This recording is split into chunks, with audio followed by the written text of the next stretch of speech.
কিরে আশা তুই এখানে? মা কই? মার কি হয়েছে? মার আবার কি হইব? মা তো আমার ঘরেই আছে। আমি তোর কথা বিশ্বাস করি না। মার নিশ্চয়ই কিছু হয়েছে, নাহলে আমার জরুরি খবর দিল কেন? মা, ও মা, মা। আইসাস তুমি তো মার জন্য একদম পেরেশান হয়ে গেছিলা। কই, আমার তো কিছুই হয় নাই, সে তো সুস্থই আছে। মানে কি তুমি কি চাও আমি অসুস্থ হয়ে যাই? আপনি অসুস্থ হন সেটা আমি কেন চাবো? 2 দিনও হয় নাই আমার বাপের বাড়ি গেলাম আপনার ছেলেরই নিয়ে। এর মধ্যে বাড়িতে কি এমন ঘটলো যে আমাদের জরুরিভাবে বাড়িতে আসতে বললেন? হ্যাঁ মা, কত কি হয়েছে? শাহিদ, একটা সুখবর আছে। কি কও? কিসব খবর? আরে আমি আশার বিয়া ঠিক করে ফেলেছি তো। এটা তুমি কি কইতেছো মা? আশা আমার একমাত্র ছোট বোন। আমি বাড়ি থেকে যাইতে না যাইতে আমার না জানায় তুমি তার বিয়া ঠিক করে ফেলাইছো? আরে হঠাৎ করে তো রাখলি মা চাচি ছেলের সাথে করে নিয়ে এসে আশার দেখানোর লেগা। ছেলের নাম সেলিম, সরকারি চাকরি করে। দেখতো মাশাআল্লাহ খুব সুন্দর। আমাদের আশারে তার খুব পছন্দ হয়েছে। এমন ছেলে তো হাতছাড়া করতে পারি নাই বাজান, তাই তাড়াতাড়ি বিয়াটা ঠিক করে ফেলাইছি। তাছাড়া ছেলে তো তেমন কিছু চাই নাই, সরকারি চাকরি করে তো, তাই অফিসে যাওয়া আসার লেগা একটা মোটর সাইকেল চাইছে। আর আশারে একটু কানে গলায় একটু স্বর্ণের জিনিস চাইছে। আর একটু ভালো করে অনুষ্ঠানটা করলেই হইব। মা, মোটর সাইকেলের দাম কত তুমি জানো? একটা মোটর সাইকেল কিনতে কমপক্ষে 1.5-2 লাখ টাকা লাগবে। বিয়ের অনুষ্ঠান, স্বর্ণ গয়না এগুলো কিনতে 5-6 লাখ টাকার মতো লেগে দেবে। আব্বা মারা যাওয়ার পর একটা মুদি দোকান দিয়ে কোনোভাবে সংসার চালাইতেছি। তাছাড়া 1 বছর হলো আমি বিয়ে করছি। এখন এত টাকা আমি কই পাবো? এই জন্য তো কইছিলাম যে বোনের বিয়া না দিয়ে নিজে আগে বিয়া করিস না। না, ওই মেয়ের প্রেমে পড়ে তাকে পাগল হয়ে বিয়া করে নিয়ে আইলি। আমি এখন এসব বুঝি না। আমার মায়ের বিয়ে ঠিক করছি, আমি জানি না যেখান থেকে পারে টাকা জোগাড় করা, আমি ওই ছেলের সাথে আমার মেয়ের বিয়ে দিব। আম্মা, 1 টাকা 2 টাকা তো ব্যাপার না, 5-6 লাখ টাকার ব্যাপার। এত টাকা আপনার ছেলে কই থেকে ম্যানেজ করবো? কেন, তোমার বাপে দিব? আম্মা, আপনি এটা কি ধরনের কথা কইলেন? আপনার মায়ের বিয়ে হইতাছে, আমার বাপে টাকা দিব কেন? আচ্ছা, আমার পোলায় যে তোমারে বিয়া করছে, বিয়ার সময় কি তোমার বাপের কাছে আমরা যৌতুক নিছি? এখন আমার মাইয়ার বিয়া, তোমার বাপেরে বলো 2-3 লাখ টাকা দিয়ে একটু সহযোগিতা করতে, পরে যখন আমার পোলায় কামাই রোজগার করতে পারবো তখন তোমার দিয়ে দিব। অসম্ভব, আমার বাপে 1 টাকাও দিতে পারবো না। আপনাকে টাকা পয়সা লাগলে আপনারা জমি জমা বাড়িঘর বিক্রি করে টাকার ব্যবস্থা করেন। দেখছ তোর বউ কি কয়? বাড়িঘর বিক্রি করার কথা কইতাছে। পিরিত করে এখন মজাটা বুঝতেছিস না? আরো বুঝবি। যে মাইয়া বিয়ে করছ তুই মরণের সময় ওর বাপে তোর মুখে 1 গ্লাস পানিও দিব না। মা, বাদ দাও তো এইসব কথা, ভাল লাগে না এইসব। আর কবে বিয়ে ঠিক করছো? আগামী বৃহস্পতিবারে হলুদ আর শুক্রবারে বিয়া। কি কও মা? আর তোমার তো 4 দিন বাকি। এত অল্প সময়ের মধ্যে আমি এত টাকা পয়সা, এত আয়োজন কেমনে কি ম্যানেজ করুম? তুমি একটু সময় নিয়ে বিয়ের দিন তারিখ ঠিক করবে না? আরে ছেলে তো সরকারি চাকরি করে, একটু দেরি হয়ে গেলে ছেলের আবার হাতছাড়া হয়ে যাব না। এই জন্যেই তাড়াতাড়ি করে বিয়ের দিন তারিখ ঠিক করে ফেলাইছি। যাই হোক, এত কথা আমি শুনতে চাই না। আমি এই ছেলের সঙ্গে আমার মেয়ে ধুমধামের সঙ্গে বিয়ে দেবো। তুই যেখান থেকে পারিস টাকা জোগাড় কর। ভাইজান, যেমনি পারো টাকা জোগাড় করো। ছেলেটার আমার খুব পছন্দ হয়েছে, আমি ওনারই বিয়ে করতে চাই। ওই মুখে কাঁচা হলুদ মাখছস? না মা, মাখিনি। আরে কাঁচা হলুদ দিলে তো সুন্দর হবে, চেহারাটা আরো ফর্সা হইব। আমি বাইটা দিতেছি, কাঁচা হলদি মাখলে মুখটা আরো ফর্সা হইব, বুঝছ না? আয়। খবরদার, আমার আব্বার কাছে যদি 1 টাকা চাও না, তোমার কিন্তু আমি খবর করে দিই।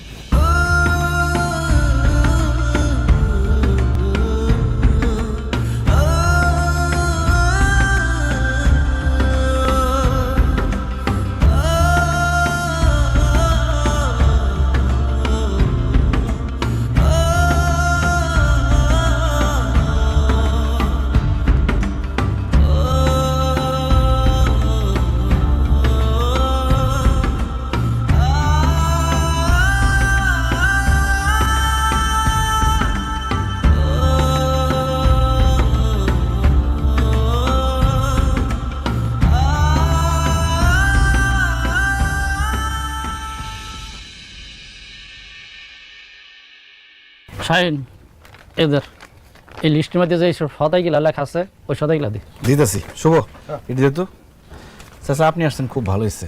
আমি তো মনে মনে আপনারই খুঁজতেছিলাম। কেন আমার খুঁজতাছস কেন? চাচা, আগামী শুক্রবার বাদ জুম্মা আমার ছোট বোন আসার বিয়া। আপনি অবশ্যই আসবেন, 4টা ডাল ভাত খেয়ে দেবেন আর আমার বোনের জন্য দোয়া করে দেবেন। আলহামদুলিল্লাহ, শুনে আমি খুব খুশি হইলাম। ঠিক আছে, আসমুনে। চাচা, আরেকটা কথা, বোনের বিয়া বুঝনি তো, অনেক খরচ, মেহমানদারি, স্বর্ণ গয়না, আর ছেলের একটা মোটর সাইকেল কিনে দিতে হইব। অনেক টাকার দরকার, আমার কাছে তো ক্যাশ টাকা নাই। আপনি যদি আমার একটু উপকার করেন, 1,00,000 টাকা ধার দেন, আমি কথা দিতেছি ছোট বোনের বিয়ার 3 মাসের মধ্যে আমি পুরো টাকা দিয়ে দেবো আপনাদের। টাকা ধার দিতে পারি, তবে আমার একটা শর্ত আছে।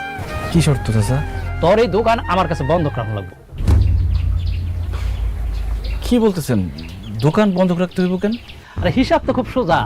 আমি অনেক লোকের টাকা দিছি, অনেকে আমার সাথে বাটপারি করছে।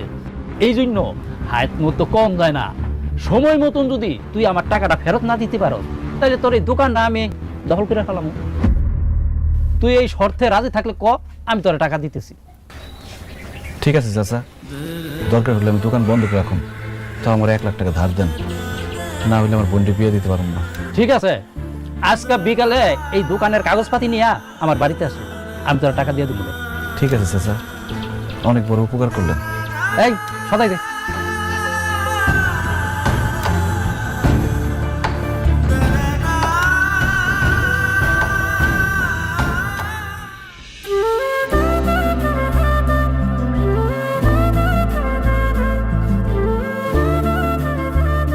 আসসালামু আলাইকুম। ওয়ালাইকুম আসসালাম। বসেন, বিয়ে সাহেব আপনার চেয়ার নিয়ে বসেন। না না, ঠিক আছে ঠিক আছে। বেন সাহেব, বিয়া ঠিক করার সময় আপনার লগে কি কথা হয়েছিল মনে আছে না? কি কথা হয়েছিল আমি ঠিক মনে করতে পারতেছি না। না, ওই যে মায়ের গয়নাগাটি সব দিয়া দিবেন আর একটা হুন্ডা দিবেন, কিন্তু গয়নাগাটি তো কোনো কিছু দেখতেছি না, কান গলা হাত সবই তো খালি, কিন্তু হুন্ডাটা তো সামনের পরেই আছে। টেনশন করেন না বেআইন, সব আছে। আসলে আমার পোলার কাছে আছে। আরে বেআইন সাহেব, আপনি এটা কি কথা কইলেন? মায়ের বিয়ে হইব আর গয়নাগাটি পোলার কাছে? যান যান যান, পোলার কাছে গয়নাগাটি আইনা মায়ের পরাইয়া দেন। হ্যাঁ আমি আনতেছি আনতেছি। বসো মা, সবাই বসো।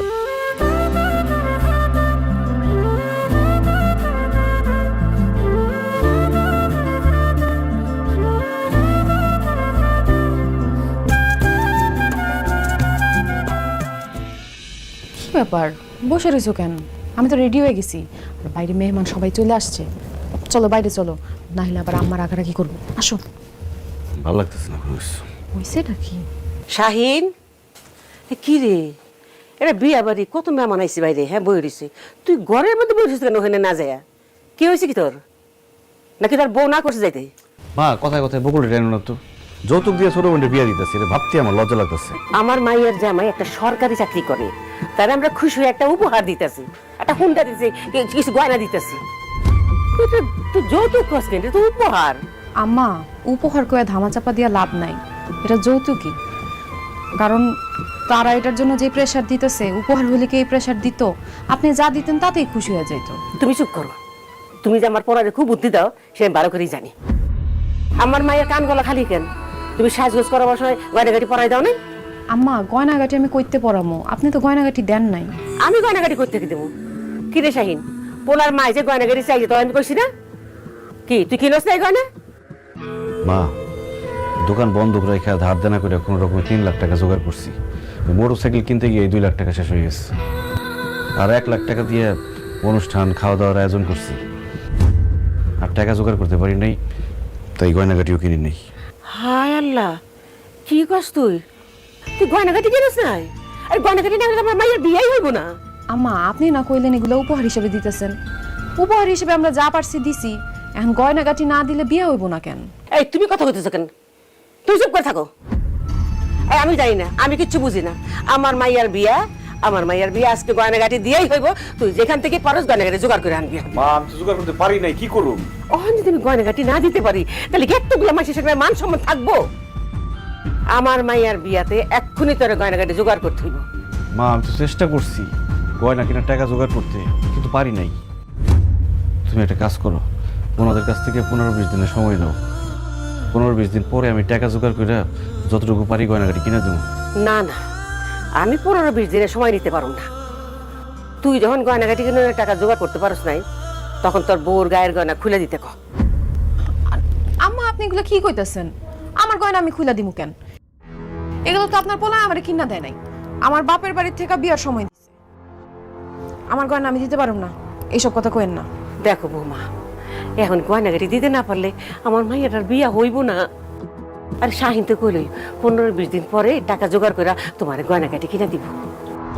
তুমি 15 দিনে লেগে আপাতত গয়নাগাটি দাও, আমার মায়ের বিয়েটা হয়ে যাক, এরপরে যখন শাইন গয়নাগাটি কিনে দিব তখন ওইটি আমার মায়ের দিয়া তোমারটা আমি ফেরত এনে দিব। না না আম্মা, আমি এটি দিতে পারুম না। এই গয়নাগাটি আমার অনেক শখের, আমি একদিনের লেগেও দিতে পারুম না। তাছাড়া ওই বাড়িতে যাওয়ার পর যদি আমার গয়নাগাটির ক্ষতি হয়ে যায়, আমি পারুম না দিতে। ঠিক কইলা, তুমি গয়নাগাটি দিতে পারবা না? তাহলে একটা কথা শুনে রাখো, আজকে যদি গয়নার কারণে আমার মাইয়ার বিয়া ভাঙ্গিয়া যায়, তাহলে আমরা মা মাইয়া দুজনে গলায় ফাঁসি দেবো। তখন থাকো থাকো তোমার গয়না নিয়া। মা, তোর আল্লাহর দোহাই লাগে, এসব কথা কইও না। বকুল, আমি তোমার কাছে হাত জোর করে কইতেছি, তুমি গয়না খুলে দিয়ে দাও। দেখো, এতগুলো মানুষের সামনে আমাদের অসম্মান করো না। এই বিয়েটা ভাঙ্গা যাক, এটা আমি চাই না। দরকার হলে আমি আমার শরীরে রক্ত বেচা হলে তোমার গয়না কিনে দেবো, তুমি গয়নাটা দিয়ে দাও।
কাজী সাহেব, তাহলে আর দেরি কেন, এবার বিয়ার কার্যক্রম শুরু করেন। দাঁড়ান কাজী সাহেব। মা, বিয়া শুরু করার আগে কাবিনের ব্যাপারটা ভাঙ্গে নিলে ভালো হতো না? বাবাজি, এটা তুমি কি কইলা? এই কাবিনের ব্যাপারে তো আগেই কথা হয়েছে 1 লক্ষ টাকা। কি বলেন তাও সাহেব? আজকালকার দিনে কি 1 লাখ টাকা কাবিনে বিয়া হয়? আমার বোনের বিয়ার কাবিন হইব 5 লাখ টাকা। 5 লাখ টাকা? অসম্ভব। 1 লাখ টাকার বেশি 1 পয়সা কাবিন হইব না। আমিও আমার বোনের 5 লাখ টাকা কাবিন ছাড়া বিয়া দিব না। বাবজান, এখানে ছেলে বিয়ে করায় আমি বউ মানিতে আসছি, আমি কিন্তু টাকা দিয়ে বউ কিনতে আসি নাই। বিয়ান, জি বলেন। আপনার পোলা কইতাছে যে 5 লাখ টাকা কাবিন না দিলে বোনরে বিয়া দিব না। তা আমিও আপনারে কইতাছি যে 5 লাখ টাকা যদি কাবিন দিতে হয়, আমার পোলারে এখানে বিয়া করাম। বিয়ান বিয়ান, এ মাথা গরম করেন না। শুনেন, আচ্ছা কাবিনে কি আমার মায়ের ভাত খাইবো? ভাত খাইবো তো জামাই। এনে 1 লাখ না 5 লাখতে কিছু আসে যায় না। আচ্ছা, ওরা দুজনটা পছন্দ করে বিয়ে করতেছে, তুই কাবিন নিয়ে কথা কইতেছিস কেন? তোর বিয়ার কাবিন কত হইছে সেটা আমি জানি, কইছে তোমারে? আচ্ছা চুপ থাক, আমার মায়ের বিয়ার মধ্যে কত দিলাম না দিল এটা নিয়ে মাথা কামাইস না।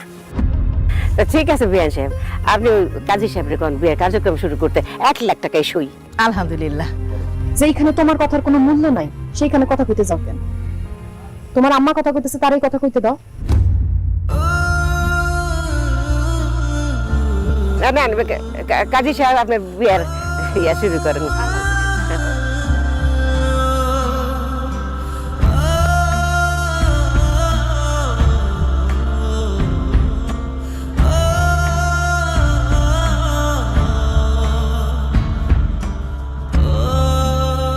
দেশটা মোদের বুকের ভেতর রাখা আছে। এই স্বপ্নগুলি দেশের সবচেয়ে বড় সম্পদ। আমরা বিশ্বাস করি এই স্বপ্নগুলিতেই তৈরি হবে স্বপ্নের বাংলাদেশ। স্বপ্ন ধরা, ধরনীর বুকে স্বপ্নের ঠিকানা। কি বললে জামাই বাবাজি? তোমরা রওনা দিয়ে দিচ্ছ? আসো বাবাজি, সাবধানে আইসো। হ্যাঁ রাখি। এই, তোমার ঝাড়ু দেওয়া এখনো শেষ হয় নাই? আমার মেয়ে আর মেয়ে জামাই বাড়ি থেকে রওনা হয়ে গেছে। হ্যাঁ, তো তুই রান্না বসাবে কোন সময়? আম্মা, আপনার ছেলে তো বাজার নিয়ে আসে নাই, বাজার নিয়ে আসুক তারপর রান্না বসাবো। এটা কোনো কথা হইলো? বাহানা তো খুব ভালোই জানো। বাজার নাইতে কি হয়েছে? বাজার তো বইতে পারতা, আর পিঠাই নাস্তা বানাইতে পারতা। দেখো, ওরা আর লগে লগে যদি আমি নাস্তা না দিতে পারি তাহলে তোমার খবর আছে। আম্মা, খবর আছে মানে কি? কি কথা? এই বাজার করে নিয়ে আসছি, তাড়াতাড়ি রান্না বসে দাও না। এই কি, তুই ফার্মের মুরগি আনছ? কেন দেশি মুরগি আনতে পারলি না? মা, বাজারে দেশি মুরগি পাই নাই, এজন্য ফার্মের মুরগি নিয়ে আসছি। আচ্ছা, তোর কি মাথা খারাপ হয়েছে? আমার মেয়ের জামাই সরকারি চাকরি করে, সে কি ফার্মের মুরগিতে ভাত খাইব? আচ্ছা আমি কেমনে ফার্মের মুরগি মাংস জামাই সামনে দিমু? তোর আক্কেল পছন্দ কবে বুড়ে? মা ফার্মের মুরগি খাইবো না কেন? বিয়ার পরের দিন তো আমরা তাগো বাড়িতে বেড়াতে গেছিলাম, তারা তো ফার্মের মুরগি দিয়ে আমাদের খাইতে দিচ্ছে। আচ্ছা তারা যে আমাকে ফার্মের মুরগি দিয়ে খাওয়ায়, আমরা রান্না বান্না করুক, এটা খাক, তারপরে বিকালে টাকার ব্যবস্থা কইরা ইলিশ মাছ খাসির মাংস নিয়ে মনে এখন মেয়া বানাইবো, চিল্লাপাল্লা করো না তো। ঠিক আছে, এখন আমি আর কিছু কইলাম না। রাইতের বেলা আমার জামাই কইলাম খাসির মাংস আর ইলিশ মাছ দিয়ে ভাত খাইতে পারলি ওই। বোমা তরকারির মধ্যে এগুলো তেল জাল কম দিবা। আমার জামাই কইলাম তেল জাল বেশি পছন্দ করে না। আর ভালো করে পাক করবা যাতে আমার মেয়ের জামাই মজা করে খাইতে পারে। যাও তাড়াতাড়ি পাক শাক শেষ করো, ওরা তোমার বাড়ির কাছে আইয়া পড়ছে। তাড়াতাড়ি ভাত শাক করতে পারো না, তাড়াতাড়ি রান্না আমার রান্ধন ভালো হয় না। আয় আহ বাজার নিয়ে আহ। তুই আবার কই যাস? বাজারে দিয়ে আসি। আচ্ছা দিয়ে আয়, দুইটা ডাব পেরে আয়। ওরা আউনে লেভেলে ডাব দেওয়ান লাগবো, এই গরমের মধ্যে আইতাছে। দেখি কোন হানে আছে দেখি।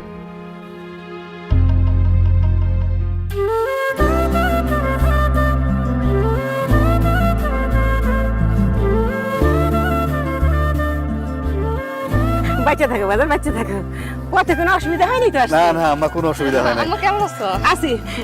এতক্ষণ তো ভালো ছিলাম না তোমাদের জন্য, যেই দেখছি তোমাদেরকে এখন ভালো লাগতেছে। ওরে আল্লাহ, দেখো তো আমার বাজান গাইমা কি অবস্থা হয়েছে, দেখি গামটা মুছা দেই। যে গরম পড়ছে আম্মা। আসলে গরম পড়ছে বাজান, ডাব খাওয়া যাবে। ভাইজান, ভাবি, আসসালামু আলাইকুম। কেমন আছেন আপনারা? আলহামদুলিল্লাহ ভালো আছি। তুমি কেমন আছো সেলিম? জি, আমি ভালো আছি। কিরাশা তুই কেমন আছোস? ভাইজান আমি অনেক ভালো আছি। ভাবি অটো থেকে ব্যাগটা নামাও, গরম লাগতেছে। চলো ভিতরে চলো। আরে কি কও, অটো ভাড়াটা দিয়ে নেই? কি কও জামাই, তুমি কেন অটো ভাড়া দিবা? শাহিন অটো ভাড়াটা দিয়ে দি। আম্মা কি কোন, ভাইজান ভাড়া দিব কেন? আমি দিতেছি। আরে না, তোমার ভাড়া দেওয়া লাগবে না, ভাইজানই ভাড়াটা দিব। তুমিও দেখি আম্মার মতো কথা কও। আমরা আইছি অটোতে, আমি ভাড়া দেই, ভাইজান দিব কেন? আমার পোলা জীবনে কোনোদিন তোর পকেটে টাকা খরচ হতে দিব না। তুমি হইলে ওর বোনের জামাই, তুমি কেন টাকা খরচ করবা? আই শাহিন দে, ভাড়াটা দিয়ে দে। সেলিম তোমরা যাও, বাড়িতে যাও, আমি ভাড়া দিতেছি। কিন্তু ভাইজান। আরে দূর, আর কিন্তু কিন্তু করো না তো, গরম লাগতেছে অনেক। ভাবি তুমি কি আমার রুমের বিছানাটা গুছায় রাখছিলা? হ, তোমার ঘরের বিছানা গুছায় রাখছি। যাও দুলা ভাইরে নিয়ে গিয়া বসে রেস্ট করো। আসো আসো বাজার ভিতরে আসো, আসো আসো আসেন। আয়। ভাই ভাড়াটা দেন। কত হয়েছে ভাড়া? 500 টাকা। কি বলেন? রসুলপুর থেকে এখানে ভাড়া তো 150 টাকা, আপনি 500 টাকা চান কে? ভাই ঠিকই কইছেন, ভাড়া 150 টাকা। রাস্তায় এসে আপনার বোন জামাই আমার এতে 350 টাকা নিছিল এক প্যাকেট সিগারেট কেনার লাগে, হের কাছে বাংতি ছিল না। এই 350 টাকা সহ 500 টাকা। আন খারাপ আছো কেন? তোমার বোন জামের সিগারেটের খরচও দাও তুমি।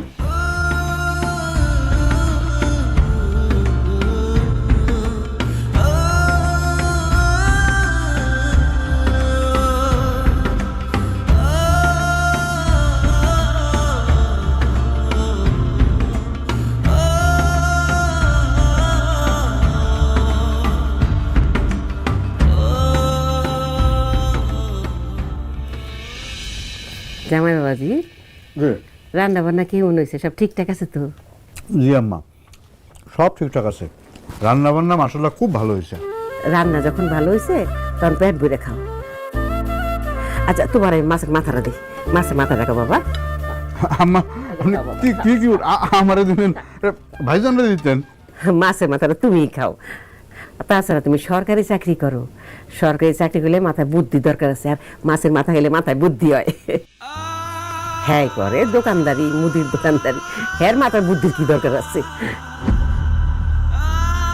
তোমার প্লেট তো খালি, একটু গরুর মাংস দিব। আচ্ছা দেও, দাঁড়াও, আগে আমি উপর থেকে একটু মাংস জামাইরে দিয়ে লই। জামাই তো আবার জোলমোল খাইতে পারে না, বুঝছো না? বাবা একটু মাংস নাও, একটু মাংস খাও, গরুর মাংসটা খাও। আম্মা আপনি আমারে গরুর মাংস দিতে গেলেন কেন? ভাইজান চাইছে ভাইজানরে দিতেন। হ্যাঁ ও খাইব না, আছে আরো আছে। আমার মাংস তো আর নাই, এখানে খালি হাড্ডি আর আলু আছে। হায় হায়, কোন কি ভাইজান, তাহলে আপনি আমার প্লেট থেকে 2 পিস গরুর মাংস নেন। নেন। আরে না না, আমার তো অ্যালার্জি সমস্যা আছে, গরুর মাংস খুব একটা খেতে পারি না। বকুল আমার 1 পিস মাছ দাও তো। ভাবি আমার 1 পিস মাছ দাও, মাছটা অনেক মজা হয়েছে। নে নে, ওরে দাও দাও দাও। জামাই তুমি এই মাছের পিসটা খাও, যে খুব মজা হয়েছে, দেখো খাই দেখো। আম্মা তুলা ভাইরে তো মাছের মাথা দিছেন, আবার মাছের টুকরা দিলেন যে। আপনার ছেলে তো মাছ খাইতে চাইছিল, উনি এখন কি খাইব? আরে মাছের মাথা দিছি, মাছের টুকরা দিছি। শাহিন, তুই না ফার্মের মুরগি পছন্দ করস, তুই মুরগির মাংস দিয়ে একটু ভাত খা। না মা, মুরগির মাংস দিয়ে আমি খাইতে ইচ্ছা করতেছে না, আমি ডাল দিয়ে খাই। বকুল, ডাল দাও। হ্যাঁ, ডাল দিয়ে খা। দাও বৌমা, ওর ডাল দাও। দাও তো, ওর ডাল দাও। কি ব্যাপার ভাবি চলে গেল, খাওয়া শেষ করবো না? খাইলে খাক, না খেলে না খাক, তোমার তো দরকার আছে। খাওয়ার সময় এত কথা কইতো না, খাবার গলা কেবো খাবো। তুমি তো ঘামতেছো কেন? আল্লাহ, এই শাহিন, ওই পাখাটা ওখানে আছে, দে তো, ওরা বাতাস করি। ওই যে ওই পাখাটা আছে, দে। আম্মা, ভাবির হাতের ডাল কোনটা বেশি মজা, পাতলা রান্না ঘনটা? তুমি খাই নাও, তারপর আমি ডাল দিব না তোমার, তুমি বিশ্বাস করো। ভাত দিব আর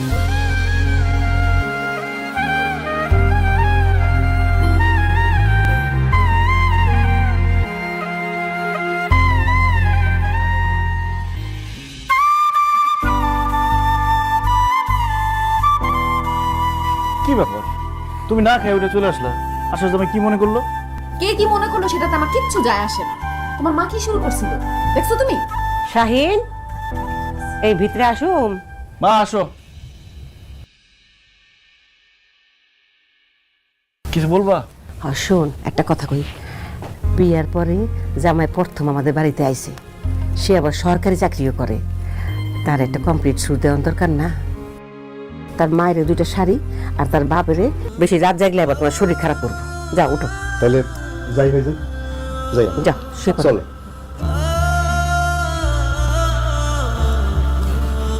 শোন, জামাই করলাম 3 দিন থাকবো, এই 3 দিনের মধ্যে কমপ্লিট সুট বানাই না দি, তা না হলে কিন্তু সমান সমান কিচ্ছুই থাকবো না। শোনো বৌমা, একটু সকাল সকালে উঠতে জামাই লেগে নাস্তা বানাই, তোমার তো আবার 8টার আগে ঘুম ভাঙে না।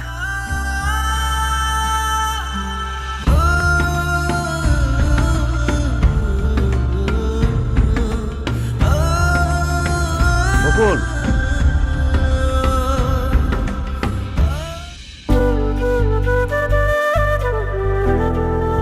কি ব্যাপার, কি হলো? বাইরে আসলে কেন? একটা কথা মানে সত্যি করে কও তো, তুমি কি তোমার মায়ের আপন সন্তান, গর্ভের সন্তান, নাকি তোমার ছোটবেলায় পালকান ছিল? বকুল, কি ধরনের কথা বলো তুমি? অবশ্যই আমি আমার মায়ের গর্ভের আপন সন্তান।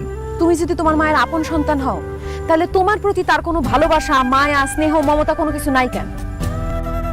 তোমার মা তার মেয়ের জামাইরে যে পরিমাণ ভালোবাসা, আদর করে, স্নেহ করে, তার 10 ভাগের 1 ভাগও তোমার প্রতি তার নাই।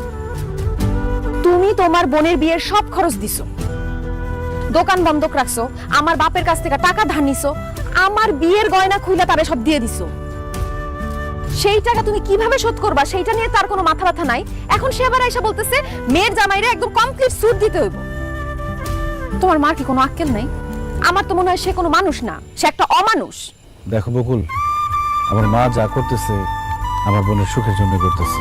খালি তার মেয়ের সুখটা দেখলে হইব? তুমি যে তার সন্তান, তার ছেলে, তুমি তোমার সুখ শান্তিটা দেখা লাগবো না? তোমার মা তোমার বোনের জামাইয়ের পকেট থেকে 1টা টাকা পর্যন্ত খরচ হইতে দেয় না, রিকশা ভাড়াটা পর্যন্ত তোমারে দিয়ে দেওয়া হয়েছে। আরে আমার বোনের জামাই আমাদের বাড়ির মেহমান, উনি আমাদের বাড়িতে আসছে, এখন রিক্সা ভাড়া ওনারা দিলে খারাপ দেখা যায় না, এজন্যই মা আমার দিতে বলছে। মানলাম তুমি রিকশা ভাড়া দিছো, খাইতে বসে সে কি করলো? মাছ, মাংস, মাছের মাথা সব কিছু তোমার বোনের জামাইয়ের প্লেটে তুলে দিল। তুমি যে তার সন্তান, কই তোমার তো 1 টুকরা মাছ দিল না, মাংস দিল না, তুমি তো ডাইল দিয়ে ভাত খায় উঠলা। তুমি যাই কও, তোমার মার তোমার প্রতি মায়া, দয়া, ভালোবাসা কোনো কিচ্ছু নাই। তোমার মায়ের সব মায়া, দয়া, ভালোবাসা হইতেছে তার মেয়ের জামাইয়ের প্রতি। মেয়ের জামাইরে নিয়ে সে যে আহ্লাদ করে, আমার তো মনে হয় তুমি তার আপন সন্তান না, ওই মেয়ের জামাই তার আপন সন্তান। বকুল, এটা তোমার ভুল ধারণা। আমার মাও আমার অনেক ভালোবাসে, হয়তো প্রকাশ করে না, তাই তুমি বুঝতে পারো না। প্রচুর ভালোবাসে তোমার মা। দেখো, তুমি আমার এই সবার বুঝাইতে আইসো না। এই মুহূর্তে তুমি তোমার মার কাছে গিয়া কইবা তোমার বোনের জামাইরে তুমি কোনো কমপ্লিট সুট দিতে পারবা না, তোমার কাছে টাকা নাই। না না, আমি এটা কইতে পারবো না, মা অনেক কষ্ট পাইব। তুমি তোমার মার কষ্টটা দেখলা, কিন্তু তোমার মায়ের এই সব কাণ্ড কারখানায় যে তুমি কষ্ট পাইতেছো সেটা দেখলা না? দেখো, তুমি আমার স্বামী, তুমি কষ্ট পাইলে আমার কষ্ট লাগে, আর তুমি যেটা বুঝতে দাও না সেটাও আমি জানি। তুমি যেহেতু কইতে পারবা না, আমি এখন তোমার বোনের জামাইয়ের কাছে যাবো, তারে গিয়া সব কথা কমু তারে যে হোন্ডা দিছো সেটা তুমি দোকান বন্ধক রাইখা দিছো, আমার বাপের কাছ থেকে টাকা ধার নিয়ে দিছো, আর যে গয়না দিছো তোমার বোনের সেগুলো আমার বিয়ের গয়না। আল্লাহর দোহাই লাগে বকুল, আমার বোনের জামাইয়ের কাছে গিয়ে এসব তুমি বইলো না। আমার মা, আমার কারো মান সম্মান কিচ্ছু থাকবো না।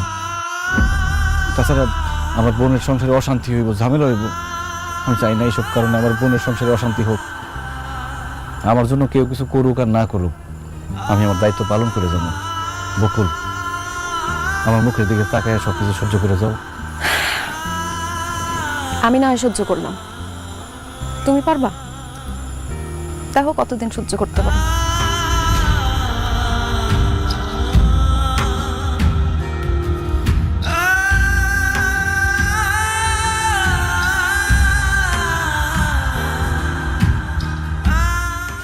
মা, ও মা, আসো দেখে যাও। এই দেখো কমপ্লিট শুটটা বানাই নিয়ে আসলাম আসার জামাই লিগে। দেখো তো কেমন হয়েছে। ওরা দেখে কি হবো, জামাই বাড়িতে থাকতে তুই বানাই দিতে পারলি না, একবার তো আমার জামাই রাগ করে বাড়িতে গেছে। মা, 3 দিনের মধ্যে টাকা জোগাড় করতে পারি নাই, এই জন্য বানাইতে পারি নাই। দেরিতে হইলেও তো বানাইছি। হ্যাঁ মা, আশার জামাই রে বুঝায় কইলে সে বুঝবে। তুমি চুপ করো। আচ্ছা বৌমা, তোমার বাপ মার কি কোনো আক্কেল জ্ঞান নাই? তোমার বাপ মা তোমার মায়ের জামাই আর মায়ের একটা দাওয়াতও দিল না, একটা কিছু উপহারও তো দিল না। শাহিন, কোন ছোট লোকের মায়ের যে বিয়ে করে লই আইছো? মানুষকে ছোট করে কথা বলতে তোমার ভালো লাগে তাই না? মানুষকে কষ্ট দিতে তোমার ভালো লাগে? আমি যে আসার বড় ভাই, আমি যে দিতাছি খাওয়াইতাছি, তাতে তোমার মন ভরে না? আমার শ্বশুর বাড়ির লোকজন কেন তোমার মায়ের জামাইরে দাওয়াত দিয়ে খাওয়াইবো? কেন কিছু দিতে যাইবো? এত যে জামাই জামাই করো, উচ্চ শিক্ষিত, সরকারি চাকরি করে, তুমি তো তার শাশুড়ি, তোমারে কি দিছে? একটা সুতাও তো দেয় না এখন পর্যন্ত। আমি যে আসার বড় ভাই, বকুল যে তার ভাবি, আমাকে কি দিছে? এই যে বাড়িতে আসলো 3-4 দিন তা করে খাওয়াইলাম, তা করে এত কিছু দিলাম, যাওয়ার সময় তো একবার কইলো না যে ভাইজান বাড়িতে যাইেন, দাওয়াত দেওয়া তো দূরের কথা। কি রকম কথা করি রে শাহিন? হ্যাঁ, খাওয়াইয়া পরে আবার খোটাও দিতেছস? মা, খোটা দিতেছি না, কথার টানে কথা আইছে, এই জন্য বললাম। আহা, মার সাথে তুমি এইভাবে কথা কইতেছো কেন? আম্মা কষ্ট পাই। বকুল, তুমি চুপ করো তো, আমারে বলতে দাও। আমি খালি সবার কষ্ট দেখুম, আমার কষ্ট আর কেউ দেখবো না। আমি যদি আমার বোনের জামাইরে এত কিছু দিতে পারি, খাওয়াইতে পারি, আমার কিছু না দেখ। তুমি তো আমার বউ, তোমার একটা শাড়ি দিতে পারতো। আমার মা বয়স্ক মানুষ, তারও তো একটা শাড়ি দিতে পারতো। তাহলে আমি দিব, আমি খাওয়াবো, তারপরে আমার মার মন ভরে না। না, একটা কাজ করো, এই বাড়ি ঘর সয় সম্পত্তি যা আছে তোমার মেয়ের জামাইয়ের নামে সব লিখে দাও। আমি আর আমার বউ গাছতলায় গিয়ে থাকুন। সি সি সি সি শাহিন, তুই আমার মায়ের জামাইরে লইয়া তুই হিংসা করস? একটু দিয়া থুইয়া খাওয়ায়া তুই আমার জামাইরে নিয়ে এত ঘুরি কথা কইলি। এই যে তুই আমারে খাওয়াইতেছ, পড়াইতেছ, আরে কদিন পরে তুই আমারে খোঁড়ারা দিবি? তুই আমার এখন আর সন্তান নাই, বিয়া করে বড় হয়ে গেছ, আমার প্রতি তোর মায়া দয়া ভালোবাসা কিচ্ছু বাকি নাই। দেখছ তুই আশার জামাই আমার কতটা ভালোবাসা। এই যে আলো বাড়িতে যে 3-4 দিন আসিল, হ্যাঁ, সারাদিন মা মা করে ডাইকে তাকে মুখ ফেনা উড়াই ফেলাইতো না। আমি আর তোর বাড়িতে থাকুম না, আমার তোর আর খাওয়ান পরন দেওয়ান লাগবো না। আমি মেয়ের বাড়ি চলে যাবো, মেয়ের জামাই আমার খাওয়ান পরন দিব। হ্যাঁ, যাও যাও, মেয়ের জামাইয়ের বাড়িতে চলে যাও। আমি তো তোমার সন্তান না, মেয়ের জামাই রে কলিজার ভিতরে ঢুকায় রাখো, যাও। হ্যাঁ, যাবো কত, কাইলে সকালে চলে যাবো। আম্মা, আম্মা, তোমার কি মাথা নষ্ট হয়ে গেছে? আমার লগে এইভাবে কেউ কথা কয়? যে সংসারের কাজ তো নিজেরই করতে হবে। তো জামাই বাবাজি আর বিয়াই বিহান কই? আছে তো, ডাকতেছি, দাঁড়াও। আম্মা, আব্বা, কই তোমরা? দেখো আমার মা আইছে।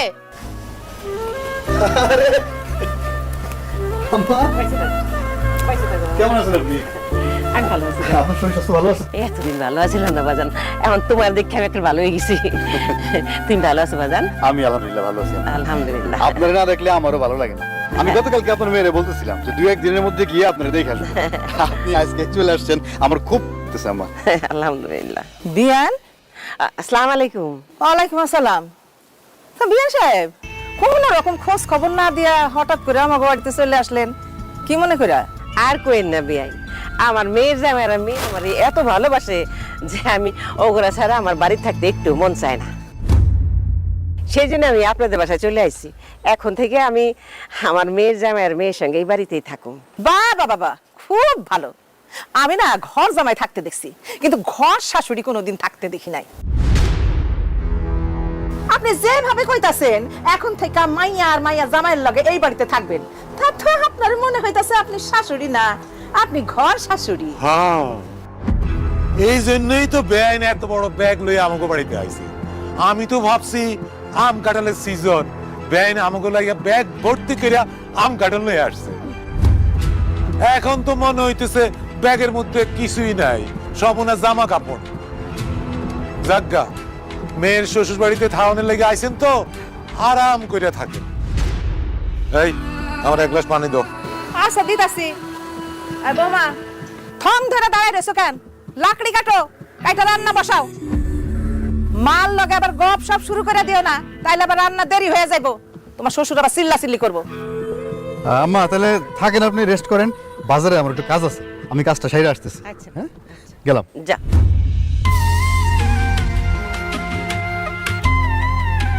কি রে মা, বেলা বাজে 12টা, জামাই এখনো বাড়িতে? অফিস যাইব না? কোন অফিসে যাইবো মা? কোন অফিসে যাইব মানে? জামাই বাবা জিনা সরকারি চাকরি করে? সব মিছা কথা কইছে মা, ও আসলে কোনো সরকারি চাকরি করে না, ও অশিক্ষিত। আমার বিয়ে করার লেগা আর বিয়ের মধ্যে মোটর সাইকেল, স্বর্ণ গয়না এগুলো নেওয়ার লেগা ও সব মিথ্যা কথা কইছে। ও আসলে এতদিন বিদেশ আসছিল, বিদেশ থেকে ঢাকা একবারে বাড়িতে চলে আসছে, এখন বেকার, কোনো কাজকর্ম করে না।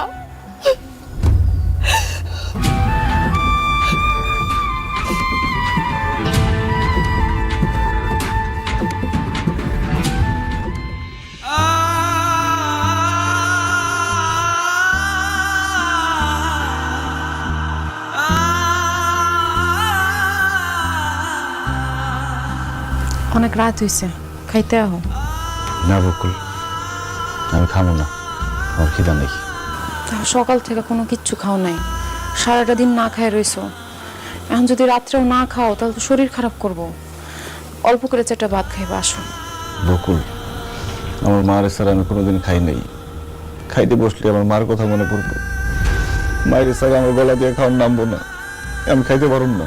মারে যে এতই ভালোবাসো, কেন লেগা মারে বাড়ির থেকে চলে যেতে কইলা? আমি কি আমার মায়ের বাড়ি থেকে চলে যাওয়ার কথা বলতে পারি? এটা যে আমার রাগের কথা, আমার অভিমানের কথা, এটা কি আমার মায় বুঝবো না? আর আমিও এমন হতভাগা সন্তান, আমার মায়ের পাগলের মতো ভালোবাসি, কিন্তু এটা কোনোদিন বুঝাইতে পারলাম না। তুমি ওই দিন আমরা জিজ্ঞেসছিলে না আমি আমার মায়ের আসল সন্তান কিনা? আমার এখন সত্যি মনে হইতেছে আমার মা আমাদের পালকই আনছিল। তা না হলে আমার মা আমার চাইরা আমার বোনের জামাই বাড়িতে চলে যেতে পারতো না। জানো, অনেক ছোটবেলায় আমার বাবা মারা যায়, তারপর থেকে আমি সংসারের হাল ধরছি, বোনটারে লেখাপড়া শিখেছি, বড় করছি, বিয়ে দিলাম, আর যখন যা লাগছে তাই দিছি। তারপরে আমি আমার মায়ের কাছে ভালো সন্তান হইতে পারলাম না। কইতে পারো বকুল, আর কি করলে আমি আমার মায়ের বোন পাবো? আমার মায় আমারে জড়ায় ধরবো, আদর করবো, ভালোবাসবো। এইসব কথা আর কইও না, এইসব কথা যতই কইবা ততই তোমার মনটা খারাপ হইব। মা তোমার লোকে রাগ কইরা গেলেও বেশি দিন রাগ কইরা থাকতে পারবো না, দেখবা রাগ কমলেই সে বাড়ি চলে আসবো। না বকুল, আমার মা আর ফিরাইব না, কারণ সে তো আমার সন্তানই মনে করে না, সে আমার বোনের জামাইয়ের সন্তান মনে করে। আমার মা আমার বাড়ি ছেড়ে আমার বোনের জামাইয়ের বাড়িতে চলে গেছে, এটা আমি মানতেই পারতেছি না বকুল। ইচ্ছা করতেছে নিজের জীবনটা নিজে শেষ করে দিই। খবরদার এইসব কথা কইবা না। কে তোমার ভালোবাসে না বাসে আমি জানি না, কিন্তু আমি তোমার অনেক ভালোবাসি। তোমার কিছু হয়ে গেলে আমি বাঁচুম না, তুমি ছাড়া তো আমার কেউ নাই। মায়ের ফোন দিছিলা? ঠিক মতো পৌঁছাইছে? দিছি, অনেকবারই কল করছি, ফোন ধরে নাই।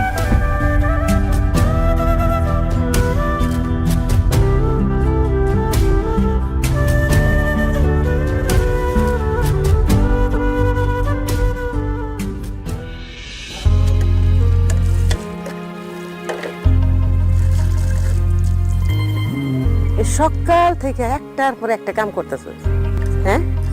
আরে আমার বাড়িতে থাকতে কি তোর আমি কোন কাম করাইছি? একটা কাজের ফরমেশন তো দেই নাই। আমার কষ্ট হলে আমি নিজে হাতে করছি, শাহিনের বিয়ার পরে বৌরি দিয়ে করাইছি। শ্বশুর বাড়িতে এসে তোর এত কষ্ট করা লাগতেছে রে মা। মা, ওইটা তো আমার বাপের বাড়ি ছিল, আর এটা তো আমার শ্বশুর বাড়ি। বাপের বাড়িতে অনেক আরাম করে ফেলছি তো, তাই শ্বশুর বাড়িতে অনেক কষ্ট করতে হইতেছে। তোর কান গলা খালি কেন? তোর গয়নাগাটি কই? কি হলো, চুপ করে আসত কেন? তো খুললে রাখছ নাকি? না মা, গয়নাগাটি আমি খুলে রাখি নাই। তোমাকে জামাই আমার গয়নাগাটি নিয়ে সব বিক্রি করে ফেলাইছে। কি করছ তুই? গয়নাগাটি বিক্রি করে ফেলাইছে কেন? কইছিলাম না সে বেকার, কোনো কাম কাজ করে না, আমার গয়নাগাটি নিয়ে বিক্রি করছে। কইছে সে নাকি ওই টাকা দিয়ে ব্যবসা করবো। তুই গয়নাগাটি জামাইতে দিতে গেলি কেন? আরে তুই তো জানো সে গয়নাগাটি যে শাহিনের বউয়ের। এখন শাহিনের বউ যদি আমার কাছে গয়নাগাটি চায়, আমি কি জবাব দিব ক? মা বিশ্বাস করো, আমি দিতে চাই নাই, আমার কাছ থেকে জোর করে লয়ে গেছে। মা, আমি বাধা দিয়েছিলাম, সে আমার গায়ে হাত তুলছে, আমার মায়েরা তারপর সব গয়নাগাটি নিয়ে গেছে। কি করছ তুই? না ভাঙছি, আমার নাম সেলিম না। ওই বেটা, একটা সাবধানে কথা কইও। তোমার কই যা আমার মাইয়ারে হুমকি দেয়। কি আছে? খাইমে গেলেন কেন? ও মা গো মা, মাল লাগে বয়ে বয়ে গপ করতেছো। এখনো থালা বাটি ধোয়া হয় নাই? থালা বাটি ধুইয়া এই যে কাপড়গুলা এই নাও ধুইয়া ফেলবা, তারপর তোমার শ্বশুরের জন্য নাস্তা বানাবা। নাস্তা বানাইতে দেরি হইলে তোমার শ্বশুর আবার চিল্লাচিল্লি করবো। বিয়াইন, আমার মাইয়া সকাল থেকে একটার পরে একটা কাজ করতেছে, এখন আপনি আবার কাপড় দিতে কইতেছেন? আপনার বাড়ির সব কাজ আপনি আমার মাইয়া দিয়ে করেন কেন? আপনার বাড়ির সব কাজ আপনি কারে দিয়ে করান বিয়ান? কে করবো আবার? আমার পোলার বউ করে। তা আমিও তো আমার পোলার বউরে দিয়ে বাড়ির সব কাজ করাইতেছি। আপনার পোলার বউ আপনার বাড়িতে কাজ করলে কোনো সমস্যা হয় না, আর আপনার মাইয়া তার শ্বশুর বাড়িতে এসে কাজ করলে সমস্যা হয়, তাই তো? শোনেন, মেহমান মেহমানের মতো থাকবেন, আমাদের সংসারে কোনো রকম কোনো নাক গলাইতে আসবেন না। মাতব বাড়ি যদি করতে হয় না, নিজের বাড়িতে গিয়া করবেন। আরে চুপ করে বয় না, কাজ হাত লাগাও। আমার শিলা, আমার নুরা, আমার ভাঙে দাঁতের গুড়া। কত বড় বলছে আমি করছি তোর এই বাড়িতে বিয়ে দিয়ে। একটু চিন্তা ভাবনা করি নাই, একটু সময় নেই নাই। মন চাইছে একটা সরকারি চাকরিজীবী মনে করে পরে আমি তার হাতে তুলে দিছি। আমার শাস্তি পাওয়া উচিত রে মা, আমার শাস্তি পাওয়া উচিত। আমি ভুল করছি রে, আমার তুই মাফ করে দিস।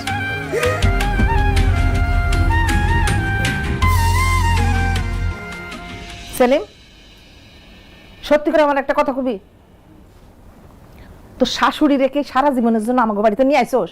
যদি আয় না থাকোস তাহলে ক তোর বাপে আর আমি এই বাড়ি থেকে চলে যাই। একটা বয়স্ক মুরব্বী অসুস্থ মানুষ সারাক্ষণ চোখের সামনে দিয়ে গুড়গুড় গুড়গুড় করে, আমার না খুব বিরক্তি লাগে, সহ্যই করতে পারি না আমি। মা, তোমাকে কথা আর কি কম, ওই বুড়িরে দেখলে আমারও বিরক্ত লাগে। এই আশা, আশা, এই তোমার মাই কি সারা জীবনের জন্য আমাকে বাড়ি চলে আসছে নাকি? হ্যাঁ, ছেলে মানুষ তো ঘর জমাই থাকে, তোমার মাই কি আমাকে বাড়িতে ঘর শাশুড়ি থাকার জমাইছে? যাও, তোমার মায়ের এখনই বলবা কাল সকালে যেন আমাকে বাড়ি থেকে চলে যায়। না না, আমি আমার মার যে এই কথা কইতে পারবো না। আমার মা যদি এই কথা শুনে অনেক কষ্ট পাইবো। তোমার মা কষ্ট পাইলে আমাকে কি? হ্যাঁ, আমাকে কি? বেয়া নির্লজ্জ মহিলা! আরে নিজের মায়ের শ্বশুর বাড়িতে কেউ এত বয়ে থাকে? ছোট লোক, ফকিনীর বংশ না, আমার মনে হয় পোলা ঠিক মতো খাইতে দেয় না, সেই জন্য এই মেয়ের শ্বশুর বাড়িতে এসে বয়ে আসছে। এইখানে এসে তো ভালো ভালো খাওয়ান পাইতেছে, ভালো জায়গায় থাকতে পারতেছে, বাড়ি যাওয়ানোর কথা আর মাথায় আসতেছে না। আমার কি মনে হয় জানো সেলিম, বেআইন রে তার পোলা বাড়ি থেকে বাইর করে দিছে। বেআইন যদি বাড়িতে থাকে তাইলে তোর শ্বশুরের সম্পত্তির ভাগ তো হেরেও দিতে হইব। সেই জন্য তোর শাশুড়ির বাড়ি থেকে বাইর করে দিয়া তোর সম্বন্ধী সমস্ত সম্পত্তি নিজের নামে লিখে নিছে। আব্বা, তুমি তো ঠিকই কইছো, ওর ভাইরে তো আমার একদম সুবিধার লোক মনে হয় না। এই তোর মায়ের কবি কাল সকালে আমাকে বাড়ি থেকে চলে যেতে।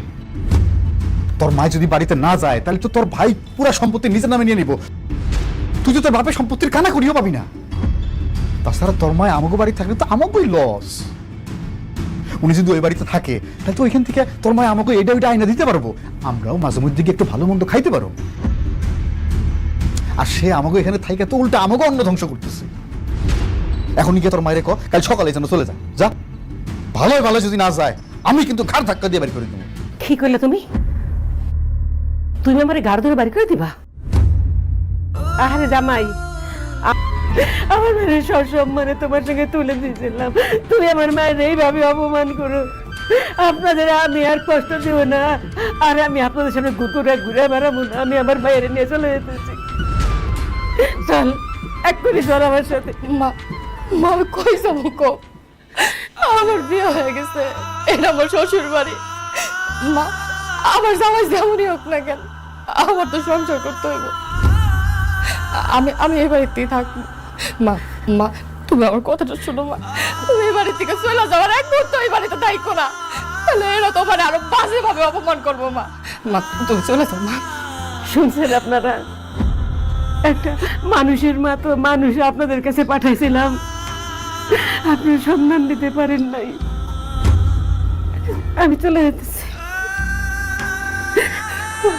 আমি তো কোরবানি করে দিয়ে গেলাম রে মা, ভালো থাকিস, ভালো থাকিস মা, তুই মাফ করে দিস, আমার প্রায়শ্চিত্ত আমার করতে হবে, মাফ করে দিস।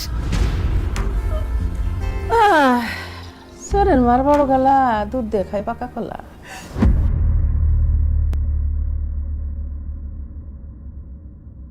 মা, কি হয়েছে? স্বপ্ন দেখছো? হবকুল মারে স্বপ্ন দেখছি। আমারে তো স্বপ্ন দেখবাই, সারাদিন তারে নিয়ে ভাবো না। দেখো, রাগ গোসা যাই করো, আমার সঙ্গে তোমার এইরকম ব্যবহার করাটা উচিত হয় না। মা তো, মারে কষ্ট দেওয়া উচিত হয় না। মা যতই খারাপ ব্যবহার করুক, মা তো মাই। আমি কই কি, কালকে সকালে গিয়া তুমি আমারে বুঝায় শুনে বাড়িতে নিয়ে আসো। মার সাথে আমি যে খারাপ ব্যবহার করছি, আমি গেলে কি মা আমার সাথে আইব? আচ্ছা ঠিক আছে, আমি তোমার সাথে যাবো। দুইজনে মিললে আমারে বুঝাইলে সে বুঝবো, যেমনি হোক তার বাড়িতে নিয়ে আসো। এখন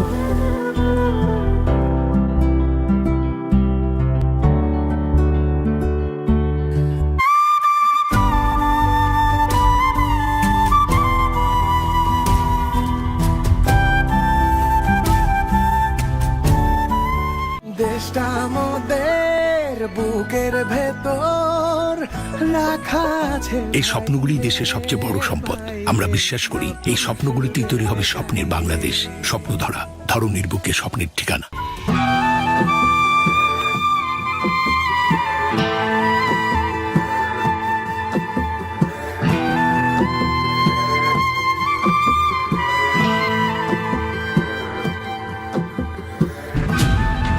মা, তোমার এই অবস্থা কেন?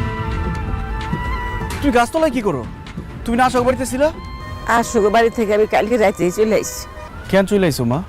অপমান সহ্য করতে না পেরে চলে আসছি বাজান। কি? তোমার কে অপমান করছে? সেলিম একদিন বিদেশে আসছিল, ওইখানে ধরা খাইয়া এখন দেশে চলে আসছে। এখন সে বেকার। আমার মায়ের বিয়ে করার লেগে মোটর সাইকেল আর স্বর্ণের গহনা নিবার জন্য সে আমাদের কইছে সে শিক্ষিত, সরকারি চাকরি করে। আমি ওর বাড়িতে যাওয়ার পর আমি আসল চেহারা দেখতে পাই।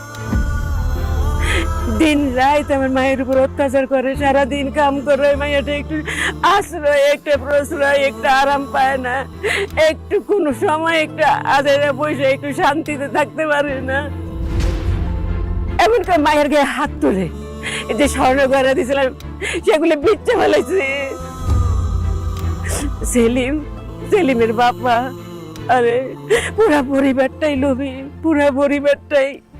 আম্মা, আপনি আপনার মেয়ের জামাইরে নিজের সন্তানের চাইতেও বেশি ভালোবাসতেন, অথচ সেই ভালোবাসার প্রতিদান হিসেবে আপনি কি পাইলেন কোন? এই যে আপনার সন্তান, আপনি বাড়ি ছেড়ে চলে যাওয়ার পর একটা রাত সে ঠিকঠাক মতো ঘুমাইতে পারে নাই। সারা রাত আপনার কথা কইতো, সারাটা রাত মা মা কয়ে কান্নাকাটি করতো। আপনার চিন্তায় সে খাওয়া দাওয়া সবকিছু ছেড়ে দিচ্ছে। আম্মা, নিজের সন্তান গরিব হইলেও নিজের সন্তান, আর অন্যের সন্তান রাজা বাদশা হইলেও লাভ নাই, সে পরের সন্তান পরপরই থেকে যায়। আপনার মেয়েও আপনার সন্তান, আপনার ছেলেও আপনার সন্তান, অথচ মেয়ের সুখ শান্তির কথা ভাইবা আপনি ছেলের কত মনে আঘাত দিলেন। আম্মা, সব সময় আপনি মেয়ের জামাইয়ের সুখ শান্তির কথা চিন্তা করছেন, নিজের ছেলের সংসারের সুখ শান্তি নিয়ে কখনো চিন্তা করেন না। আজকে দেখছেন আপন রে পর আর পরে আপন বানাইলে কি পরিণতি হয়। মা, আমি তোমারে খুব ভালোবাসি, আমি তোমার কাছে শুধু ভালোবাসা চাইছি। তুমি আমার সবসময় বলতা না আমি আমার বোন জামাইয়ের হিংসা করি, আমার সত্যি আমি হিংসা করি। যখন আমি দেখতাম আমার জন্মদাতা মা আমারে আদর করে না, আমারে ভালোবাসে না, আমার চোখের সামনে পরের সন্তানরে আমার বোনের জামাইরে আদর করে ভালোবাসে, তখন আমার হিংসা হইতো মা, হিংসায় আমার বুকটা ফাইটা যাইত।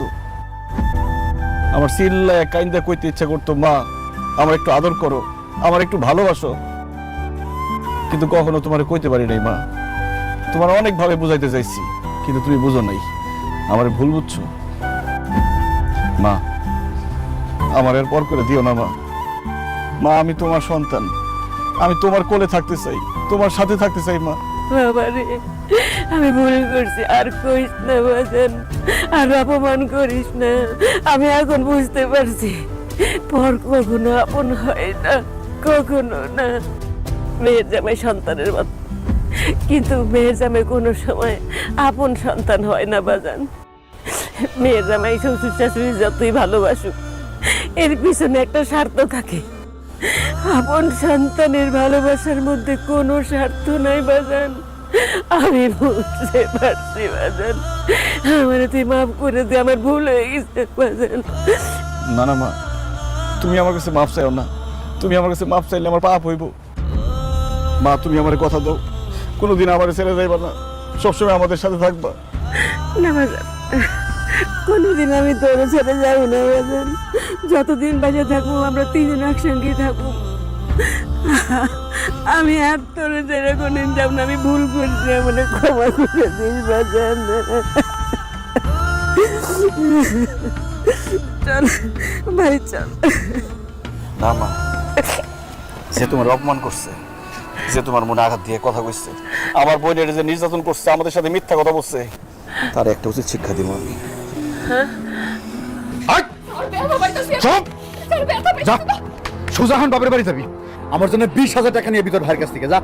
জরুরি ভিত্তিতে আমার টাকা লাগবে, এখনই যা। তুমি আমার স্বর্ণ গয়না সব বিক্রি করে দিছো। আমার ভাইজান বিয়েতে একটা মোটরসাইকেল দিছিল, সেটাও বিক্রি করে ফেলছো।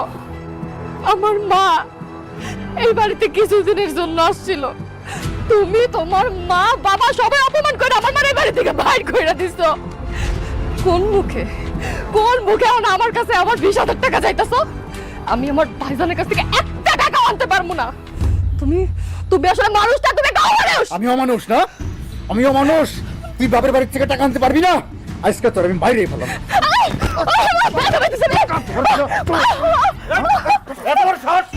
আমার বোনের গায়ে হাত তুলছস, আমার মারে অপমান করে বাড়ি থেকে বাইর করে দিছস, আমাগুলো মিথ্যা কথা কইছস, প্রতারণা করছস, আজকে তোর আমি জানি মেরে ফেলাম। চুপ করেন! আমার সামনে আমার ছেলের মানুষ তো সাহস তো বলতো না।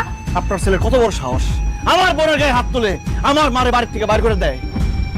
আপনার ছেলে দিনের পর দিন আমার বোনকে নির্যাতন করে, তখন তো আপনারা কিছু বলেন না। আপনারা যেহেতু কিছু বলেন না, আমিও ওরা শিক্ষা দেবো। করে আরে কি কই হ্যাঁ? এই কি করো? ভাইজান, ভাইজান তুমি ওরে মাফ করে দাও ভাইজান। ভাইজান ও আমার স্বামী ভাইজান, তুমি যদি ওরে মাইরা ফেলো তাহলে আমি বিধবা হয়ে যাবো। ভাইজান ও ভালো হোক, খারাপ হোক, মন্দ হোক, সিটার হোক, বাটপর হোক, তারপর তো আমার স্বামী। ভাইজান আমি ওরে নিয়ে সংসার করতে চাই, তুমি ওরে মাইরা ফেলালে আমার কি হইব? ভাইজান তুমি আমার স্বামীরে মাফ করে দাও, আমার স্বামীর জীবন তুমি ভিক্ষা দাও। হবা জান, তুমি আমার ফোলাটারে মাইরো না, আমার বুকটারে খালি করে দিও না। তুমিও তো একটা মায়ের সন্তান। আমি বেকার তো ভাইজান, এই জন্য মাথার মধ্যে উল্টা পাল্টা চিন্তা ভাবনা আসে ভাইজান। তবে আমি আপনার কথা দিতেছি ভাইজান, নিজে কাজ করে পরিশ্রম করে আমি সংসার চালাবো, অন্যের উপর আমি আর ধার ধারম না ভাইজান। আপনি মাফ করে দেবেন ভাইজান। দেখো, ক্ষমাই একটা মানুষের সবচেয়ে বড় মহৎ গুণ। দুলাভাই যেহেতু তার ভুল বুঝতে পারছে, তুমি তারে ক্ষমা করে দিয়া আরেকটা সুযোগ করে দাও। মাফ আমার কাছে না, আপনারা আমার মায়ের মনে কষ্ট দিছেন, আপনাদের জন্য আমার মা সারা রাত গাছ তলায় ছিল। আমার মা যদি আপনাদের মাফ করে তাইলে আমি মাফ করব, নাইলে নারী নির্যাতন মামলায় সব কটার জেল খারাপ আমি। আম্মা, আপনি আমার এত ভালোবাসেন, অথচ আমি আপনার সাথে কত বড় অন্যায় করছি, আপনার সাথে কত বেয়াদবি করছি। আপনার আমি ঘাট ধরে বাড়ির থেকে বাইর করে দিতে চাইছি। আম্মা, আমি আসলে মানুষ না, আমি পশু। আপনি আমার শেষবারের মতো একটা সুযোগ দেন আব্বা। আমি আপনার কথা দিতেছি, আমি জীবনে আর কোনো দিন আপনার সাথে কোনো ধরনের বেয়াদবি করব না। আমার মায়ের আমি যেরকম সম্মান করি, শ্রদ্ধা করি, আপনার আমি একইভাবে সম্মান করুন, শ্রদ্ধা করুন। আপনি ওরে মাফ করে দেন। হয়েছে হয়েছে, ওঠো ওঠো ওঠো ওঠো, যা করছো করছো বাবা। তো ভবিষ্যতে যদি আবার কোনোদিন এইরকম করো, আমার মেয়ের উপর অত্যাচার করো, আমি কিন্তু তখন মাফ করুম না। আমার মেয়ে আমি কষ্ট করে পালছি, তোমার কাছে দিয়েছিলাম সসম্মানে, সম্মানে রাখতে না পারলে আমার মেয়ের তোমাকে থাকার তো কোনো দরকার নেই। তোমার কাছে কথা দিতে হবে, আমার মেয়েকে তুমি সত্যিকারের এই বাড়ির বউ হিসেবে মানিয়ে নিতে হবে, তোমার মা বাবা দুজনকে মানিয়ে নিতে হবে। তবেই আমি ঠান্ডা হব, তবে আমি তোমার পুরোপুরি মাফ করব। আমার কষ্ট আমি কোনো সময় তোমার কাছে বলবো না, কিন্তু আমার মেয়ের কষ্ট আমি সহ্য করতে পারবো না। আমার কষ্টের মাইয়া। এই যে আমি কান ধরে আপনার কথা দিতেছি, আমি আর জীবনে কোনোদিন আশার উপরে অত্যাচার করবো না।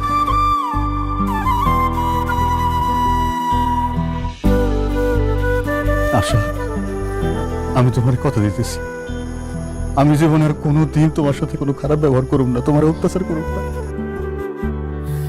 তুমি আমাকে মাফ করে দাও। ভাইজান ভাবিরে যেরকম ভালোবাসে, আমি সারা জীবন তোমার সেরকম ভালোবাসো। আমাকে মাফ করে দাও। কথাটা মনে রেখো, আজকে আমার মা তোমারে মাফ করছে বলে আমি তোমারে মাফ করলাম।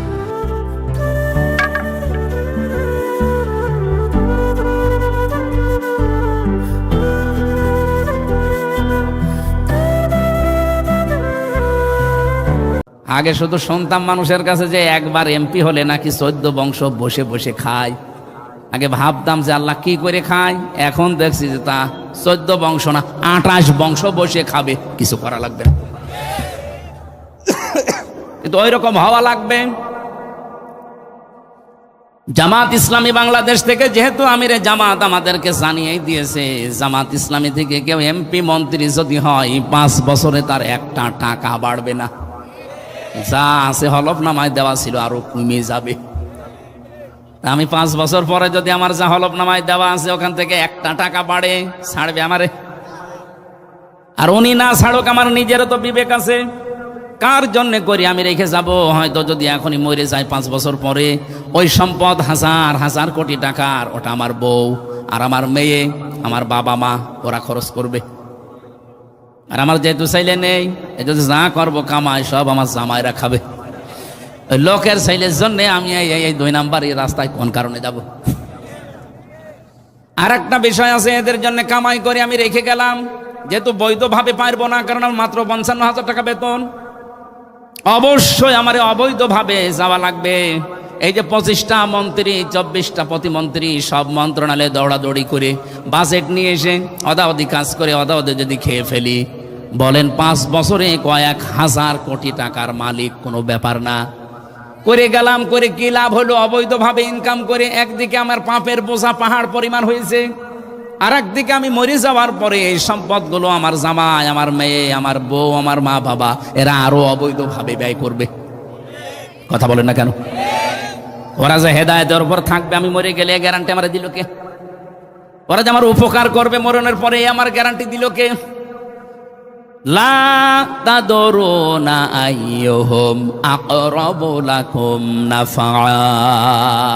তোমরা কেউ জানো না, তোমাদের মা বাবা, তোমাদের বাপ দাদা, এই মানুষগুলো তোমাদের সন্তানাদি কে তোমাদের উপকারী কেউ জানো না। মরে যাওয়ার পরে ওরা দেখা যাচ্ছে এমন একটা আয়োজন করেছে যে আয়োজনে গোনা হয়। এরকম আয়োজন নেই দেশে? এরকম হাজারো অবৈধ কাজ করবে, বিশাল ডিশ এন্টিনা নিয়ে সারাদিন নাটক সিনেমা দেখলো মনে করেন। একদিকে আমার অবৈধ কামাই করা টাকা, আর একদিকে অবৈধভাবে ব্যয় করতে থাকবে। এদিকেও গোনা, ওইদিকেও গোনা, মাঝখান থেকে এগুলোর ভোগ করা লাগবে হামজাকে, আর ওরা থাকবে আরামে। এই পাগলামি আমি করব কোন কারণে? রিমান্ডে থাকাকালীন যখন আয়না ঘরে ছিলাম, ওই সময় একজন অফিসার আমারে পাহারা দিত, হিন্দু সঞ্জয়। ও আমারে বলতো, আপনাকে আমি এমনিতেই ওয়াজে চিনি, আমরা যদিও হিন্দু মানুষ কিন্তু ওয়াজ শুনি। আমি বাইরের দেশে ছিলাম 2 বছর, কিসে নিয়ে যায় জানো ওদের, মিশনে। একটা মুসলমান দেশে গিয়েছিলাম। ওনারটা আমি বলছি 2 মিনিটে, এই কারণে এখানে একটা শিক্ষা যে ওনারা কিভাবে বুঝেছিলেন আর আমরা আসলে মুসলমানেরা কিভাবে বুঝি। আমারে বলছে, মাওলানা, বাংলাদেশের মুসলমানেরা আর অন্যান্য দেশের মুসলমানেদের কোরআনে কারিম বোঝা এবং মানা এক না। কি করে আপনি কি বুঝলেন কোরআনের? আমারে বলছে, আমার কিন্তু অনেক আয়াত মুখস্থ আছে। আমি এই 2 বছর ছিলাম মুসলমান একটা দেশে। আমার মনে হয় সম্ভবত এটা 20 সালের ঘটনা, ওমানের কথা বলেছিল। কারণ এখন আর ভালো মনে নেই, আগে একবার পড়লে আমার মুখস্থ হয়ে যেত। আর রিমান্ডে এমন টর্চার করেছে, ছাতা মাথা শেষ। এখন 5 বার না 10 বার পড়লেও ছাতা মুখস্থ হয় না। মাথার চুল থেকে পায়ের তালু পর্যন্ত 1 ইঞ্চি জালেমরা বাদ দেয়নি, যেখানে অত্যাচার করে নাই। যেভাবে করা যায় ওইভাবে করিস। আয়না ঘরের ভেতরে আমি এখন নাম শুনছি মানুষের কাছে যে চেয়ার ছিল। হ্যাঁ, আমি নিজে দেখেছি আমারে বসিয়েছিল, কিন্তু আমারে ঘোরায়নি। তা আমার আগে যারে নিয়ে গেছে আমি শুনলাম যে তারে চেয়ারে ঘুরিয়েছিল। এভাবে হাত বেঁধে দেয় ক্লিপ দিয়ে, গলা বেঁধে দেয় ক্লিপ দিয়ে, পায়ের সাথে শিকল লাগানো, মাজায় দড়ি এইটে বাঁধা। একটা সুইচ আছে, মাত্র টিপ দেওয়ার সঙ্গে সঙ্গে 1 মিনিটে 120 বার ঘুরতে থাকবে। 1 মিনিটে যদি 120 বার হয়, সেকেন্ডে কয়বার? 2 বার। আপনি বলেন তো 1 সেকেন্ডে যদি এই চেয়ারটা 2 বার ঘোরে কত দ্রুত ঘোরা লাগে? মাথার মগজ এলোমেলো হয়ে যায়। 5 মিনিট এরকম থাকার পরে মনে হবে যে আল্লাহ, আমি দুনিয়া 10টা দেখতে পাচ্ছি। আর খাবারের কথা তো বলা যায় না, কি যে খেয়েছি 3 বছর আমি জানি আর আমার আল্লাহ জানে। ওই সময় উনি আমারে বলছিলেন, মাওলানা,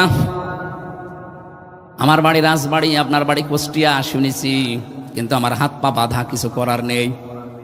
ওই রাত 12টার সময় আসতো, ফজরের আগে চলে যেত। বলছে, আমি যখন ছিলাম ওই দেশে এক হোটেলে আমি খাবার জন্য রিজার্ভ করে নিয়েছিলাম হোটেলটা। প্রতিদিন খাবার খেতে যেতাম, আর দেখতাম খাবার আমারে যে ছেলেটা দেয়, পানি দিয়ে যায়। অনেক দিন পরে জিজ্ঞাসা করলাম যে তোমার নাম কি? এই হোটেলের মালিকের সাথে কি তোমার আত্মীয়? ছেলেটা বলছে, হোটেলের মালিক আমার বাবা। হোটেলের মালিক আপনার বাবা, আর আপনি তার ছেলে, এত বড় বিশাল হোটেল, আর আপনি হোটেলের বয়। একটা কথা হইল, আপনার বাবা আপনাকে লেখাপড়া করাতে পারেনি? বাবার কাছে গিয়ে জিজ্ঞাসা করলাম যে আপনি কি মাথা ঠিক আছে আপনার? শুনলাম নাকি আপনার একটা ছেলে, তারে আপনি মানুষের মতো মানুষ না করে হোটেলের বয় বানিয়ে রেখেছেন। আপনি একটা মানুষ আর নিজে বসে আছেন চেয়ারে। ওনার ভাষা দিয়ে, আরবি ভাষা যেহেতু হালকা হালকা বুঝে ফেলেছে, তারে বলছে, ইয়া আখি, হে ভাই, আপনি কি বলেন আমারে? কোরআনের আয়াত ওই দিন উনি ওনাকে শুনিয়েছিল নাকি? হিন্দু বেটা আমারে বলছে যে আমি ওই আয়াতটা পরবর্তীতে এসে মুখস্থ করে নিয়েছি। সূরা তাগাবুনের 14 নম্বর আয়াত, ইয়া আইয়ুহাল্লাযীনা আমানু ইন্না মিন আযওয়াজিকুম ওয়া আওলাদিকুম আদুওয়াল লাকুম ফাহযারুহুম ইলা আখিরি আয়াত। হে ঈমানদারেরা, অবশ্যই তোমাদের সন্তানাদি, তোমাদের সম্পদাদি, তোমাদের স্ত্রী, সন্তান, সম্পদ, এগুলো কেউ কেউ তোমাদের শত্রু। কে বলছে? দোকানদার আয়াত আমাকে শোনালো। উনি তো আর বাংলা পারে না, আরবিতে শোনানোর পরে আরবিতে একটা ব্যাখ্যা দিল, আর আমিও হালকা হালকা আরবি 2 বছরে বুঝে ফেলেছি। পরবর্তীতে এসে আমার রুমে ইন্টারনেট থেকে কোরআন শরীফ বের করে সূরা তাগাবুনের 14 নম্বর আয়াত বিভিন্ন তাফসীর সহ মিলালাম। পরের দিন ওনারা জিজ্ঞাসা করলাম যে আয়াত পড়েছিলেন, আয়াত আমার আয়ত্ত হয়ে গেছে, কি বুঝালেন আপনি? হোটেলের মালিক ওই হিন্দু লোকটাকে, এই অফিসারকে বলেছে, দেখেন আপনার তো বাড়ি বাংলাদেশে, বাংলাদেশ, ভারত, পাকিস্তান মানুষের ইমান, তাদের কোরআন বোঝা মানা, আর আমাদের এই সমস্ত দেশের মানুষের কোরআন বোঝার মানা একরকম না। কিভাবে? এই ছেলেটা আমি নিজে জন্ম দিয়েছি, এর ওপরে আমার 13টা দায়িত্ব আছে। এই 13টা দায়িত্ব আমি কম বেশি পালন করেছি। তার প্রথম দায়িত্ব ছিল সে হবার পরে তার ডান কানে আজান, বাম কানে একামত দেওয়া আমি দিয়েছি। এরপরে তার একটা নাম রাখা আমি রেখেছি, আকিকা দেওয়া দিয়েছি। তাকে আমি দিন শিক্ষা দেওয়ার জন্য চেষ্টা করেছি, কিন্তু শয়তানি করে শেখে নাই। এটা তার আমার জোর করার বিষয় না, অনেক চেষ্টা চালিয়েছি কিন্তু সে করে নাই। সর্বশেষ আমার যেহেতু দায়িত্ব তার একটা বিয়ে দেওয়া, সৎ পাত্রী দেখে তার আমি একটা বিয়েও দিয়েছি। এরপরে আমার দায়িত্ব ছিল তার একটা উত্তম কর্মসংস্থান তৈরি করে দেওয়া, জায়েজ কর্মসংস্থান। এখন ওর যে লেখাপড়া, ওর যে জ্ঞানের দৌরাত্ম্য, ওর যে যোগ্যতা, ওরে আমি তো ঘুষ দিয়ে কোনো ভালো চেয়ারে বসাতে পারি না। কারণ ওর যে যোগ্যতা, ওরা যদি আমি এখন 20 লাখ টাকা ঘুষ দিয়ে কোনো চেয়ারে বসিয়ে দেই, ও চেয়ার পর্যন্ত নষ্ট করবে। তো ওর জন্য আমি আমার আখেরাত নষ্ট করব কোন কারণে? আল্লাহ তো আমারে জানিয়েছে যে সন্তানাদি সম্পদাদি এগুলো শত্রু, ফাহজারুহুম, তাদেরকে উপেক্ষা করে চলো, তাদের থেকে সতর্ক থাকবা। আমি তো সতর্ক হয়ে আছি, এর যা দায়িত্ব আমি পালন করে দিয়েছি। এখন যেহেতু ওর সংসার ওর চালানো লাগবে, আমি তো ওর পেছনে ইনভেস্ট করে কোনো হারাম কাজে ওরে আমি লাগাতে পারি না।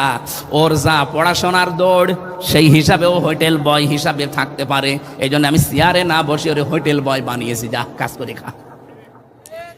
বাংলাদেশের মানুষ আমরা যারা মুসলমান, যারা দায়িত্বে আছি, যারা ধনী মানুষ, সত্যি কথা বলেন তো, দল না দেখে, পরিবার না দেখে যদি কোরআনের আয়াতটা আমরা এইভাবে বুঝে এই দেশে এখন কাজ করতাম, কেউ দলীয়করণ করে বিভিন্ন চেয়ারে বসতে পারতো না। আন্দাজে চিল্লালেন না, বুঝে চিল্লিয়েছেন? সে লোকটা কোরআন বুঝেছে এবং মেনেছে কিভাবে, আর আমরা কোন ধান্দায় আছি ভাই? সে বলছে আমার ছেলে আমি জানি, কিন্তু আমার শত্রু হয়ে দাঁড়াবে যদি ওর পেছনে আমি অবৈধভাবে টাকা ইনভেস্ট করে কোনো অবৈধ চেয়ারে বসিয়ে দেই। না, ওর জন্য আমার আখেরাত আমি নষ্ট করতে চাই না। সাতক্ষীরাবাসী, এটা রেকর্ড হচ্ছে, কালকে সারা বাংলাদেশে ছড়িয়ে যাবে। সারা দেশের 18 কোটি মানুষই আমার। দল আলাদা করতে পারেন, মত আলাদা থাকতে পারে, ভাই অনেক ভালোবাসি আপনাদেরকে, পাগলামি করবেন না। কি করবেন আপনি এত টাকা পয়সা কামাই করে? আপনার মতো বুঝ যদি হতো, আমিও তো এই রাস্তায় থাকতে পারতাম, কত কিছু করতে পারতাম। আমি নিজে তো এখন টের পাচ্ছি, কিন্তু আমি বিশ্বাস করি যে এগুলো একটাও আমার সাথে যাবে না, সব আমার শত্রু হয়ে দাঁড়াবে।